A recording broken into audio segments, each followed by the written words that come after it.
Panginoon, salamat sa lahat ng tulong mo sa akin. Thanks for always being there to guide me and to direct my path. Salamat sa laging handang sumuporta sa akin, Panginoon. Panginoon, kayo po ang gagawin naming lakas. Alam po namin na kaya nyo kaming tulungan. Kaya nyo kaming bigyan ng solusyon sa aming mga problema na nagpapahina sa amin. Marami po ang mga dumadating sa aming mga buhay ngayon, Panginoon. Marami ang nagiging hadlang sa aming plano at mga pangarap. Alam po namin na iisa-isahin niyong tatanggalin ang mga ito bilang bahagi ng pag-aalaga niyo sa amin. Panginoon, alam po namin na hindi na magtatagal ang mga nagpapahirap sa aming problema.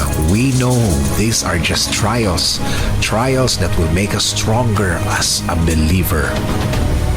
Hindi rin kami makikinig sa mundo na wala ng pag-asa ang aming kinalalagyan. Alam po namin na kayo ang pag-asa namin. Sa inyo kami kakapit at laging lalapit.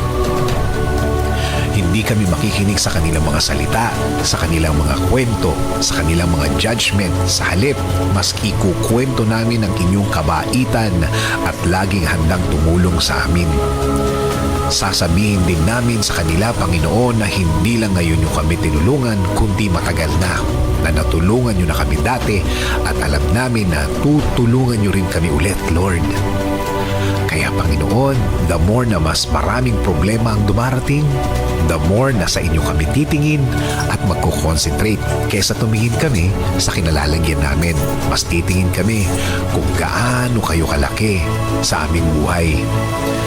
Alam namin, Lord, na ang mga araw na darating ay magiging iba.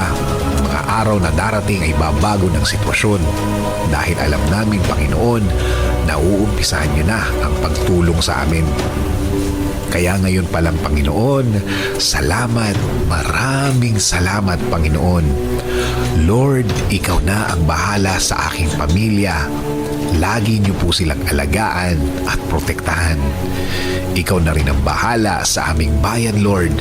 Tuluyan niyo rin pong i-bless at pagalingin ngayon at sa mga darating na araw.